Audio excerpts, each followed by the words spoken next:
ಧರ್ಮಸ್ಥಳದಲ್ಲಿ ಶವ ಹೂತಿಟ್ಟ ಪ್ರಕರಣಕ್ಕೆ ಟ್ವಿಸ್ಟ್ ಮೇಲೆ ಟ್ವಿಸ್ಟ್ ಸಿಗ್ತಾ ಇದೆ. ನಿನ್ನೆ ಸಿಕ್ಕ ಮೂಳೆಗಳು ಪುರುಷನದ್ದು ಅನ್ನೋದು ಕನ್ಫರ್ಮ್ ಆಗಿದೆ. ಆದರೆ ನಿಗೂಢ ವ್ಯಕ್ತಿ ಮಾತ್ರ, ಮಾಸ್ಕ್ ಮ್ಯಾನ್ ಮಾತ್ರ ಬೇರೆನೇ ವಾದ ಮಂಡಿಸಿದ್ದಾನೆ.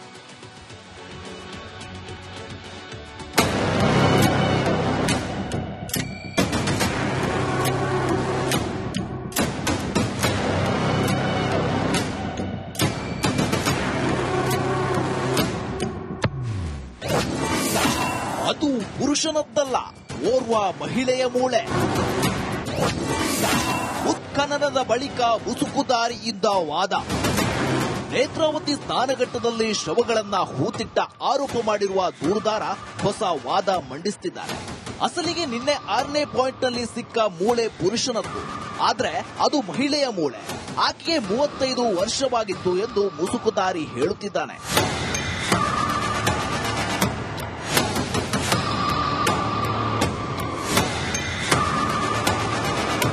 ಧರ್ಮಸ್ಥಳದಲ್ಲಿ ಉತ್ಖನನದ ವೇಳೆ 5 ಹಲ್ಲುಗಳು, ದವಡೆ ಮೂಳೆ, ತೊಡೆಯ 2 ಮೂಳೆ, ಬುರುಡೆಯ 2 ತುಂಡು ಸೇರಿದಂತೆ 15 ಮೂಳೆಗಳು ಸಿಕ್ಕಿವೆ.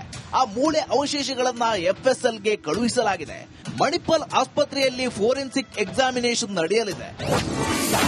ಅಸ್ಥಿ ಪಂಜರದಿಂದ ಮೃತರ ವಯಸ್ಸು ಪತ್ತೆ ಸಾಧ್ಯ. ನಿನ್ನೆ 6ನೇ ಪಾಯಿಂಟ್ ಅಲ್ಲಿ ಸಿಕ್ಕಿರೋ ಕಳೆಬರಹ ಪುರುಷರದ್ದ ಮಹಿಳೆಯದ್ದ ಎಂಬುದು ಸ್ಪಷ್ಟವಾಗಿ ಗೊತ್ತಾಗಲಿದೆ. ಆದ್ರೆ ಅಸ್ಥಿಯ ಆಧಾರದ ಮೇಲೆ ಸಾವಿನ ಬಗ್ಗೆ ಪತ್ತೆ ಹಚ್ಚಲಾಗಲ್ಲ. ಕೊಲೆನ ಸಹಜ ಸಾವ, ಅತ್ಯಾಚಾರ ನಡೆದಿತ್ತ ಎಂಬುದನ್ನ ಪತ್ತೆ ಹಚ್ಚೋದು ಅಸಾಧ್ಯ ಎಂದು ಎಫ್ಎಸ್ಎಲ್ ತಜ್ಞ ಡಾಕ್ಟರ್ ನಾಗೇಶ್ ಹೇಳಿದ್ದಾರೆ. ತಲೆಬುರುಡೆ ಮತ್ತೆ ಹಿಪ್ ಬೋನ್ ಸಿಕ್ಕಾಗ ನಾವು ಗಂಡು ಹೆಣ್ಣು ಅಂತ ಹೇಳ್ಬಹುದು. ಆಮೇಲೆ ಈ ಲಾಂಗ್ ಬೋನ್ಸ್, ಈ ಫೀಮರ್ ಬೋನ್ ಸಿಕ್ಕಾಗ ನಾವು ಅದು ಹೈಟ್ ಎಷ್ಟಂತ ಹೇಳ್ಬಹುದು. ಆಮೇಲೆ ತಲೆಬುರುಡೆ, ಹಿಪ್ ಬೋನು, ಇವು ಲಾಂಗ್ ಬೋನ್ಸ್ ಎಲ್ಲ ನೋಡ್ಬಿಟ್ಟು ವಯಸ್ಸು ಎಷ್ಟಂತ ಹೇಳ್ಬಹುದು. ಇದರಲ್ಲಿ ಕೆಲವೊಂದಿಷ್ಟು ಪಾರ್ಟ್ಗಳು, ಈಗ ಫಾರ್ ಎಕ್ಸಾಂಪಲ್ ಈಗ ತಲೆಬುರುಡೆ ಮಾತ್ರ ಸಿಕ್ಕಿದೆ ಸರ್, ಅದರಿಂದ ಏನ್ ಪತ್ತೆ ಹಚ್ಚಬಹುದು? ಈ ತಲೆಬುರುಡೆಲಿಂತ್ರ ನಾವು ಗಂಡು ಹೆಣ್ಣು ಅಂತ ಹೇಳ್ಬಹುದು. ಆಮೇಲೆ ವಯಸ್ಸು ಎಷ್ಟಂತ ಹೇಳ್ಬಹುದು. ಆಮೇಲೆ ಹೈಟ್ ನಿಖರವಾಗಿ ಹೇಳಲಿಕ್ಕೆ ಕಷ್ಟ. ಆ ಗುಂಡಲಿಂತ್ರ ಈ ಬೋನ್ ಏನಾದ್ರು ಫ್ರಾಕ್ಚರ್ ಆಗಿದ್ರೆ ಅದೊಂದಿಷ್ಟು ಹೇಳ್ಬಹುದು. ಏನು ಫ್ರಾಕ್ಚರ್ ಇರದೆ ಬೇರೆ ಗುಂಡಿತ್ತಂದ್ರೆ ನಾವೇನು ಹೇಳಲಿಕ್ಕೆ ಕಷ್ಟ. ಧರ್ಮಸ್ಥಳದಲ್ಲಿ ಹೂತಿಟ್ಟ ಪ್ರಕರಣಕ್ಕೆ ನಾನಾ ತಿರುವು ಸಿಗುತ್ತಿದೆ. ನಿನ್ನೆ ಸಿಕ್ಕ ಮೂಳೆ ಮಹಿಳೆಯದ್ದೇ ಆಗಿದ್ದರೆ ಪ್ರಕರಣಕ್ಕೆ ಟ್ವಿಸ್ಟ್ ಸಿಗೋದಂತೂ ಪಕ್ಕಾ. Bureau report, republic Kannada. ಧರ್ಮಸ್ಥಳದಲ್ಲಿ ಶವ ಹೂತಿಟ್ಟ ಪ್ರಕರಣಕ್ಕೆ ಟ್ವಿಸ್ಟ್ ಮೇಲೆ ಟ್ವಿಸ್ಟ್ ಸಿಗ್ತಾ ಇದೆ. ನಿನ್ನೆ ಸಿಕ್ಕ ಮೂಳೆಗಳು ಪುರುಷನದ್ದು ಅನ್ನೋದು ಕನ್ಫರ್ಮ್ ಆಗಿದೆ. ಆದರೆ ನಿಗೂಢ ವ್ಯಕ್ತಿ ಮಾತ್ರ, ಮಾಸ್ಕ್ ಮ್ಯಾನ್ ಮಾತ್ರ ಬೇರೆನೇ ವಾದ ಮಂಡಿಸಿದ್ದಾನೆ.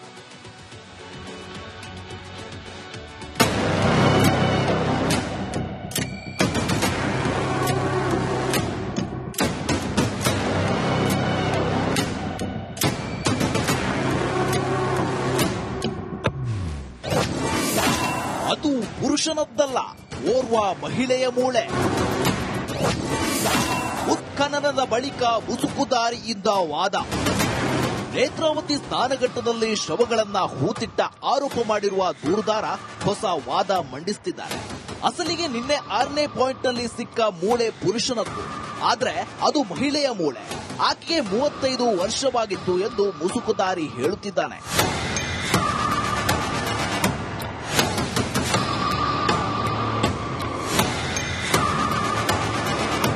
ಧರ್ಮಸ್ಥಳದಲ್ಲಿ ಉತ್ಖನನದ ವೇಳೆ 5 ಹಲ್ಲುಗಳು, ದವಡೆ ಮೂಳೆ, ತೊಡೆಯ 2 ಮೂಳೆ, ಬುರುಡೆಯ 2 ತುಂಡು ಸೇರಿದಂತೆ 15 ಮೂಳೆಗಳು ಸಿಕ್ಕಿವೆ. ಆ ಮೂಳೆ ಅವಶೇಷಗಳನ್ನ ಎಫ್ಎಸ್ಎಲ್ಗೆ ಕಳುಹಿಸಲಾಗಿದೆ. ಮಣಿಪಾಲ್ ಆಸ್ಪತ್ರೆಯಲ್ಲಿ ಫೋರೆನ್ಸಿಕ್ ಎಕ್ಸಾಮಿನೇಷನ್ ನಡೆಯಲಿದೆ. ಅಸ್ಥಿ ಪಂಜರದಿಂದ ಮೃತರ ವಯಸ್ಸು ಪತ್ತೆ ಸಾಧ್ಯ. ನಿನ್ನೆ 6ನೇ ಪಾಯಿಂಟ್ ಅಲ್ಲಿ ಸಿಕ್ಕಿರೋ ಕಳೆಬರಹ ಪುರುಷರದ್ದ ಮಹಿಳೆಯದ್ದ ಎಂಬುದು ಸ್ಪಷ್ಟವಾಗಿ ಗೊತ್ತಾಗಲಿದೆ. ಆದ್ರೆ ಅಸ್ಥಿಯ ಆಧಾರದ ಮೇಲೆ ಸಾವಿನ ಬಗ್ಗೆ ಪತ್ತೆ ಹಚ್ಚಲಾಗಲ್ಲ. ಕೊಲೆನ ಸಹಜ ಸಾವ, ಅತ್ಯಾಚಾರ ನಡೆದಿತ್ತ ಎಂಬುದನ್ನ ಪತ್ತೆ ಹಚ್ಚೋದು ಅಸಾಧ್ಯ ಎಂದು ಎಫ್ಎಸ್ಎಲ್ ತಜ್ಞ ಡಾಕ್ಟರ್ ನಾಗೇಶ್ ಹೇಳಿದ್ದಾರೆ. ತಲೆಬುರುಡೆ ಮತ್ತೆ ಹಿಪ್ ಬೋನ್ ಸಿಕ್ಕಾಗ ನಾವು ಗಂಡು ಹೆಣ್ಣು ಅಂತ ಹೇಳ್ಬಹುದು. ಆಮೇಲೆ ಈ ಲಾಂಗ್ ಬೋನ್ಸ್, ಈ ಫೀಮರ್ ಬೋನ್ ಸಿಕ್ಕಾಗ ನಾವು ಅದು ಹೈಟ್ ಎಷ್ಟಂತ ಹೇಳ್ಬಹುದು. ಆಮೇಲೆ ತಲೆಬುರುಡೆ, ಹಿಪ್ ಬೋನು, ಇವು ಲಾಂಗ್ ಬೋನ್ಸ್ ಎಲ್ಲ ನೋಡ್ಬಿಟ್ಟು ವಯಸ್ಸು ಎಷ್ಟಂತ ಹೇಳ್ಬಹುದು.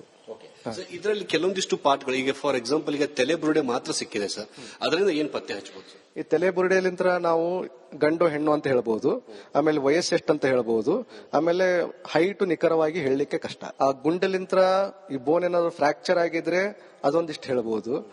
ಏನು ಫ್ರಾಕ್ಚರ್ ಇರದೆ ಬೇರೆ ಗುಂಡಿತ್ತಂದ್ರೆ ನಾವು ಏನು ಹೇಳಲಿಕ್ಕೆ ಕಷ್ಟ. ಧರ್ಮಸ್ಥಳದಲ್ಲಿ ಹೂತಿಟ್ಟ ಪ್ರಕರಣಕ್ಕೆ ನಾನಾ ತಿರುವು ಸಿಗುತ್ತಿದೆ. ನಿನ್ನೆ ಸಿಕ್ಕ ಮೂಳೆ ಮಹಿಳೆಯದ್ದೇ ಆಗಿದ್ದರೆ ಪ್ರಕರಣಕ್ಕೆ ಟ್ವಿಸ್ಟ್ ಸಿಗೋದಂತೂ ಪಕ್ಕಾ. Bureau report, republic Kannada. ಧರ್ಮಸ್ಥಳದಲ್ಲಿ ಶವ ಹೂತಿಟ್ಟ ಪ್ರಕರಣಕ್ಕೆ ಟ್ವಿಸ್ಟ್ ಮೇಲೆ ಟ್ವಿಸ್ಟ್ ಸಿಗ್ತಾ ಇದೆ. ನಿನ್ನೆ ಸಿಕ್ಕ ಮೂಳೆಗಳು ಪುರುಷನದ್ದು ಅನ್ನೋದು ಕನ್ಫರ್ಮ್ ಆಗಿದೆ. ಆದರೆ ನಿಗೂಢ ವ್ಯಕ್ತಿ ಮಾತ್ರ, ಮಾಸ್ಕ್ ಮ್ಯಾನ್ ಮಾತ್ರ ಬೇರೆನೇ ವಾದ ಮಂಡಿಸಿದ್ದಾನೆ.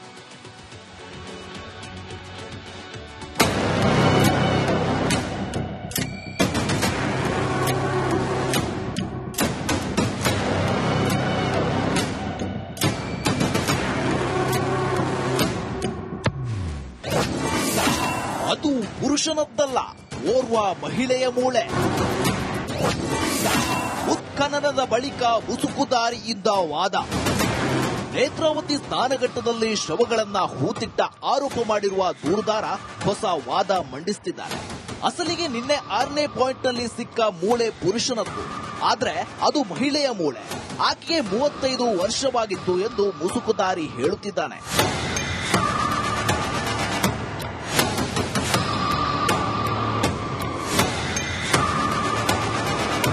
ಧರ್ಮಸ್ಥಳದಲ್ಲಿ ಉತ್ಖನನದ ವೇಳೆ 5 ಹಲ್ಲುಗಳು, ದವಡೆ ಮೂಳೆ, ತೊಡೆಯ 2 ಮೂಳೆ, ಬುರುಡೆಯ 2 ತುಂಡು ಸೇರಿದಂತೆ 15 ಮೂಳೆಗಳು ಸಿಕ್ಕಿವೆ. ಆ ಮೂಳೆ ಅವಶೇಷಗಳನ್ನ ಎಫ್ಎಸ್ಎಲ್ಗೆ ಕಳುಹಿಸಲಾಗಿದೆ. ಮಣಿಪಾಲ್ ಆಸ್ಪತ್ರೆಯಲ್ಲಿ ಫೋರೆನ್ಸಿಕ್ ಎಕ್ಸಾಮಿನೇಷನ್ ನಡೆಯಲಿದೆ. ಅಸ್ಥಿ ಪಂಜರದಿಂದ ಮೃತರ ವಯಸ್ಸು ಪತ್ತೆ ಸಾಧ್ಯ. ನಿನ್ನೆ 6ನೇ ಪಾಯಿಂಟ್ ಅಲ್ಲಿ ಸಿಕ್ಕಿರೋ ಕಳೆಬರಹ ಪುರುಷರದ್ದ ಮಹಿಳೆಯದ್ದ ಎಂಬುದು ಸ್ಪಷ್ಟವಾಗಿ ಗೊತ್ತಾಗಲಿದೆ. ಆದ್ರೆ ಅಸ್ಥಿಯ ಆಧಾರದ ಮೇಲೆ ಸಾವಿನ ಬಗ್ಗೆ ಪತ್ತೆ ಹಚ್ಚಲಾಗಲ್ಲ. ಕೊಲೆನ ಸಹಜ ಸಾವ, ಅತ್ಯಾಚಾರ ನಡೆದಿತ್ತ ಎಂಬುದನ್ನ ಪತ್ತೆ ಹಚ್ಚುವುದು ಅಸಾಧ್ಯ ಎಂದು ಎಫ್ಎಸ್ಎಲ್ ತಜ್ಞ ಡಾಕ್ಟರ್ ನಾಗೇಶ್ ಹೇಳಿದ್ದಾರೆ. ತಲೆಬುರುಡೆ ಮತ್ತೆ ಹಿಪ್ ಬೋನ್ ಸಿಕ್ಕಾಗ ನಾವು ಗಂಡು ಹೆಣ್ಣು ಅಂತ ಹೇಳ್ಬಹುದು. ಆಮೇಲೆ ಈ ಲಾಂಗ್ ಬೋನ್ಸ್, ಈ ಫೀಮರ್ ಬೋನ್ ಸಿಕ್ಕಾಗ ನಾವು ಅದು ಹೈಟ್ ಎಷ್ಟಂತ ಹೇಳ್ಬಹುದು. ಆಮೇಲೆ ತಲೆಬುರುಡೆ, ಹಿಪ್ ಬೋನು, ಇವು ಲಾಂಗ್ ಬೋನ್ಸ್ ಎಲ್ಲ ನೋಡ್ಬಿಟ್ಟು ವಯಸ್ಸು ಎಷ್ಟಂತ ಹೇಳ್ಬಹುದು. ಇದರಲ್ಲಿ ಕೆಲವೊಂದಿಷ್ಟು ಪಾರ್ಟ್ಗಳು ಈಗ ಫಾರ್ ಎಕ್ಸಾಂಪಲ್ ಈಗ ತಲೆಬುರುಡೆ ಮಾತ್ರ ಸಿಕ್ಕಿದೆ ಸರ್, ಅದರಿಂದ ಏನ್ ಪತ್ತೆ ಹಚ್ಚಬಹುದು? ಈ ತಲೆಬುರುಡೆಲಿಂತ್ರ ನಾವು ಗಂಡು ಹೆಣ್ಣು ಅಂತ ಹೇಳ್ಬಹುದು, ಆಮೇಲೆ ವಯಸ್ಸು ಎಷ್ಟಂತ ಹೇಳ್ಬಹುದು, ಆಮೇಲೆ ಹೈಟ್ ನಿಖರವಾಗಿ ಹೇಳಲಿಕ್ಕೆ ಕಷ್ಟ. ಆ ಗುಂಡಲಿಂತ್ರ ಈ ಬೋನ್ ಏನಾದ್ರು ಫ್ರಾಕ್ಚರ್ ಆಗಿದ್ರೆ ಅದೊಂದಿಷ್ಟು ಹೇಳ್ಬಹುದು. ಏನು ಫ್ರಾಕ್ಚರ್ ಇರದೆ ಬೇರೆ ಗುಂಡಿತ್ತಂದ್ರೆ ನಾವು ಏನು ಹೇಳಲಿಕ್ಕೆ ಕಷ್ಟ. ಧರ್ಮಸ್ಥಳದಲ್ಲಿ ಹೂತಿಟ್ಟ ಪ್ರಕರಣಕ್ಕೆ ನಾನಾ ತಿರುವು ಸಿಗುತ್ತಿದೆ. ನಿನ್ನೆ ಸಿಕ್ಕ ಮೂಳೆ ಮಹಿಳೆಯದ್ದೇ ಆಗಿದ್ದರೆ ಪ್ರಕರಣಕ್ಕೆ ಟ್ವಿಸ್ಟ್ ಸಿಗೋದಂತೂ ಪಕ್ಕಾ. Bureau report, republic Kannada. ಧರ್ಮಸ್ಥಳದಲ್ಲಿ ಶವ ಹೂತಿಟ್ಟ ಪ್ರಕರಣಕ್ಕೆ ಟ್ವಿಸ್ಟ್ ಮೇಲೆ ಟ್ವಿಸ್ಟ್ ಸಿಗ್ತಾ ಇದೆ. ನಿನ್ನೆ ಸಿಕ್ಕ ಮೂಳೆಗಳು ಪುರುಷನದ್ದು ಅನ್ನೋದು ಕನ್ಫರ್ಮ್ ಆಗಿದೆ. ಆದರೆ ನಿಗೂಢ ವ್ಯಕ್ತಿ ಮಾತ್ರ, ಮಾಸ್ಕ್ ಮ್ಯಾನ್ ಮಾತ್ರ ಬೇರೆನೇ ವಾದ ಮಂಡಿಸಿದ್ದಾನೆ.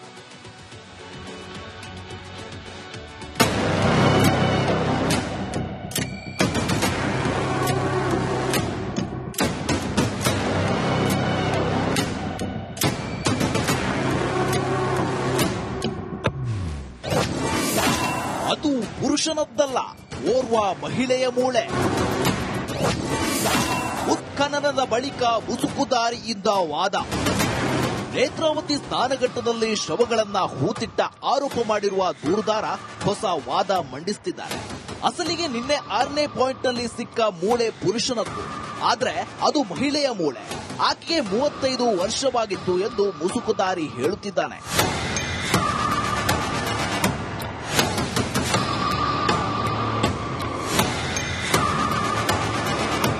ಧರ್ಮಸ್ಥಳದಲ್ಲಿ ಉತ್ಖನನದ ವೇಳೆ 5 ಹಲ್ಲುಗಳು, ದವಡೆ ಮೂಳೆ, ತೊಡೆಯ 2 ಮೂಳೆ, ಬುರುಡೆಯ 2 ತುಂಡು ಸೇರಿದಂತೆ 15 ಮೂಳೆಗಳು ಸಿಕ್ಕಿವೆ.